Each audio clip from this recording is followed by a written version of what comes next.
नमस्कार दोस्तों, स्वागत है आपका सीपी स्मार्ट क्लासेस में। दोस्तों, आज के रोजगार समाचार की सबसे बड़ी खबर जो है वो आपके लिए ये है कि टीईटी फरवरी में होगी। एनआईसी की हरी झंडी के बाद कार्यक्रम जारी किया जाएगा। प्रदेश में राज्य शिक्षा पात्रता परीक्षा यानी कि टीईटी, इसके बाद 50,000 शिक्षक भर्ती परीक्षा होगी और यह परीक्षा फरवरी में हो रही है। परीक्षा नियामक प्राधिकारी कार्यालय ने एनआईसी को टीईटी के ऑनलाइन आवेदन लेने के लिए सॉफ्टवेयर तैयार करने का प्रस्ताव भेजा है।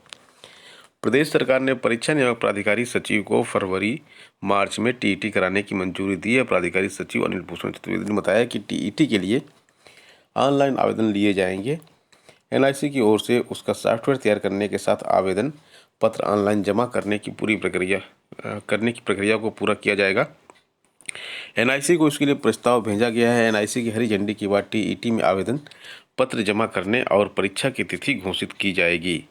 तो ये आज की सबसे बड़ी खबर है। बाकी अन्य खबरों पर भी चर्चा कर लेते हैं। असिस्टेंट प्रोफेसर भर्ती परीक्षा जो है नए सिलेबस पर होगी। जो पुराना सिलेबस है उसको रिवाइज कराया जा रहा है और ये सिलेबस जो है पुराना सिलेबस जो है 6 साल पुराना है। 2016 पदों पर अधियाचन भेजा जा चुका है। प्रदेश के आशासीय महाविद्यालयों में रिक्त पड़े इन पदों पर भर्ती की प्रक्रिया यूपीएचईएससी के द्वारा किया जाना है और ये विज्ञापन जारी किया जाएगा। इस विज्ञापन संख्या 50 में संशोधित सिलेबस जारी किया जाएगा और इसी सिलेबस पर यह भर्ती की जाएगी। अब इस सिलेबस के रिवाइज होने से जो फ़ायदा होगा, विषयों का सिलेबस रिवाइज होने से नए अभ्यर्थियों को फ़ायदा मिलेगा, क्योंकि वो पहले से ही नए पाठ्यक्रम के आधार पर ही तैयारी कर रहे हैं। वहीं पुराने अभ्यर्थियों को रिवाइज सिलेबस के आधार पर नए सिरे से तैयारी करनी पड़ेगी। क्षैतिज आरक्षण को लेकर फिर इसमें पेंच फंस गया है। विज्ञापन जारी होने के पहले क्षैतिज आरक्षण को लेकर पेंच फंसा है। निदेशालय की ओर से आयोग को पत्र भेजकर कहा गया है कि वह अपने स्तर से क्षैतिज आरक्षण का निर्धारण कर ले, जबकि आयोग इसके लिए तैयार नहीं है। आयोग की ओर से निर्देशालय को पत्र भेजकर कहा गया है कि आरक्षण का निर्धारण विभाग करते हैं। इसके साथ ही आयोग ने निदेशालय को आरक्षण निर्धारण के लिए कुछ सुझाव भी दिए ताकि मामले में निपटारा जल्द हो और आयोग विज्ञापन जारी कर सके। असिस्टेंट प्रोफेसर की पिछली भर्ती की नियुक्ति पत्र के लिए छात्र लगातार दबाव बना रहे हैं और ये देखिए चयनित अभ्यर्थी हैं जो धरना प्रदर्शन किए हुए हैं और ये शिक्षा शास्त्र के अभ्यर्थी हैं जिनकी काउंसलिंग अटकी हुई है। विज्ञापन संख्या 47 के 35 विषयों में असिस्टेंट प्रोफेसर 1150 पदों पर भर्ती के लिए परीक्षा आयोजित की गई थी। 34 विषयों में चयनित अभ्यर्थियों की काउंसलिंग कराकर उन्हें नियुक्ति पत्र जारी किया जा चुका है, जबकि असिस्टेंट प्रोफेसर शिक्षा शास्त्र के 100 पदों का परिणाम अभी जारी नहीं किया गया है।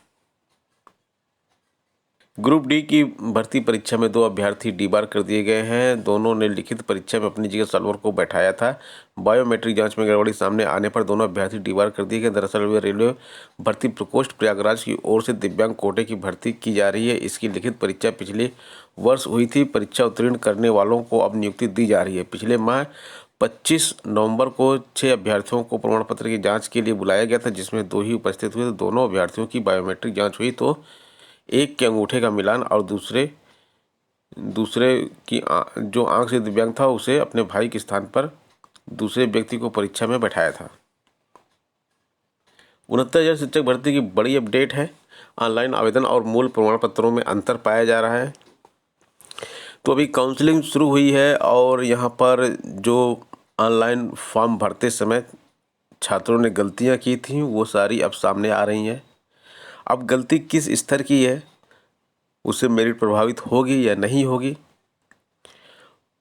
और इनकी ज्वाइनिंग पर क्या फ़र्क पड़ेगा वो बात की बात है। लेकिन यहाँ पे अभी गलतियाँ आ रही हैं। पिछली जो फर्स्ट काउंसलिंग हुई थी 31,277 की, वहाँ भी बहुत से छात्रों की गलती मिली थी।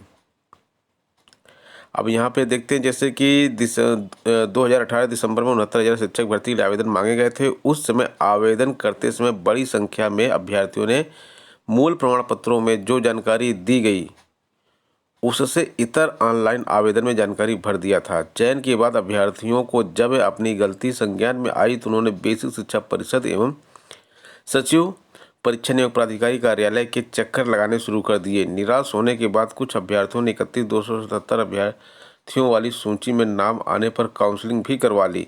काउंसलिंग के बाद जब इन अभ्यर्थियों के प्रमाण पत्रों की जांच की गई तो ऑनलाइन आवेदन और मूल प्रमाण पत्र अलग अलग पाए जाने के चलते नियुक्ति पत्र देने से मना कर दिया गया। अब दूसरे चरण की काउंसलिंग हो रही है और दूसरे चरण में 36,590 पदों में काउंसलिंग कराई जा रही है। अब देखते हैं इसमें कितने छात्र इस प्रक्रिया से बाहर होंगे, कितने छात्रों के मूल प्रमाण पत्रों में गलती है। अगर आपके मूल प्रमाण पत्रों में किसी भी प्रकार की गलती है तो आप कमेंट बॉक्स में कमेंट कर सकते हैं। बेसिक शिक्षा विभाग में अवकाश के नाम पे देरी और शोषण का मामला सामने आया है।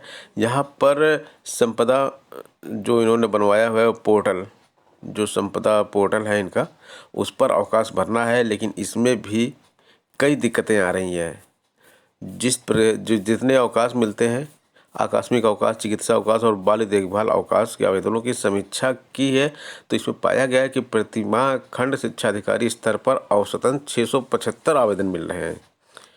4 दिन से कम अवकाश के आवेदन भी खंड शिक्षा अधिकारी को भेजे जा रहे हैं, जबकि शासनादेश में 4 दिन से कम का अवकाश प्रधानाध्यापक को और उससे अधिक खंड शिक्षा अधिकारी को स्वीकृत करना है। तो इस तरह के यहाँ पे दिक्कतें आ रही हैं। जब सारे अवकाश पत्र खंड शिक्षा अधिकारी को ही भेज दिए जाएंगे तो वहाँ पर लेट तो होगा ही। सम्मिलित राज्य अभियंत्रण सेवा 2019 के अभ्यर्थियों का प्रवेश पत्र जारी कर दिया गया। 5 जिलों में 13 दिसंबर को ये भर्ती प्रस्तावित है। तो इसके बारे में दोस्तों मैंने कल भी आपको बताया था।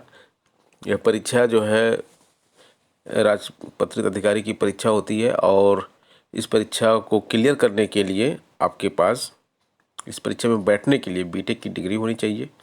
स्टेट इंजीनियरिंग सर्विसेज के नाम से परीक्षा जानी जाती है। तो मैकेनिकल इंजीनियरिंग का मॉक टेस्ट हमारे मोबाइल ऐप पर अवेलेबल है। जो छात्र मैकेनिकल इंजीनियरिंग के हैं वो उसको सॉल्व कर सकते हैं और एक अनुमान लगा सकते हैं कि आज की डेट में उनके कितने नंबर आ रहे हैं। तो दोस्तों ये थी आज की अपडेट। मिलते हैं नेक्स्ट वीडियो में नई अपडेट के साथ। धन्यवाद।